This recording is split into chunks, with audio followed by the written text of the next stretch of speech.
ஆண்டவர் உனக்கு செய்ய போறத பார்த்து புத்தியில் இருக்கிறவெல்லாம்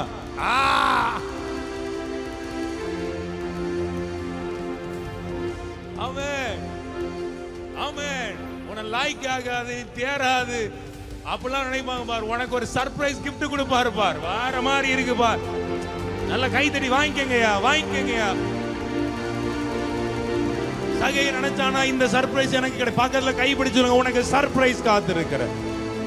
அதெல்லாம் பார்த்து சொல்லுங்க, நீ நினைச்சிராத சர்ப்ரைஸ் உனக்கு காத்து இருக்கிற. நினைச்சிராத சர்ப்ரைஸ். ஆமென். யாருக்கெல்லாம் வேணும்? வீடியோ பார்க்கறவங்களுக்கு வேணுமா? கை தட்டி வாங்கிக்கோங்க. உனக்கு சர்ப்ரைஸ். இந்த 2025 உனக்கு சர்ப்ரைஸ் காத்து இருக்கிற. உன் நினைவுகள் அவர் நினைவு அல்ல, உன் வழிகள் அவர் வழிகள் அல்ல. பூமிக்கு வானத்துக்கும் எவ்வளவு உயரம் இருக்கிறதோ அவருக்கு பயப்படுகிற அவர் பிள்ளைகள் மேல் அவர் வைத்த நினைவுகள் அவ்வளவு பெரிதாய் இருக்கிறது. உனக்கான பெரிய சர்ப்ரைஸ். அந்த சர்ப்ரைஸ் உன் வாழ்க்கையை மாத்தும். அந்த சர்ப்ரைஸ் உன் வாழ்க்கையை திருப்பி விடும். அந்த சர்ப்ரைஸ் உன்னை வேறு ஒரு அடையாளமாய் மாற்றும். எத்தனை பேர் விசுவாசிங்க? அப்படிப்பட்ட ஒரு சர்ப்ரைஸ் சகையுவுக்கு சர்ப்ரைஸ்.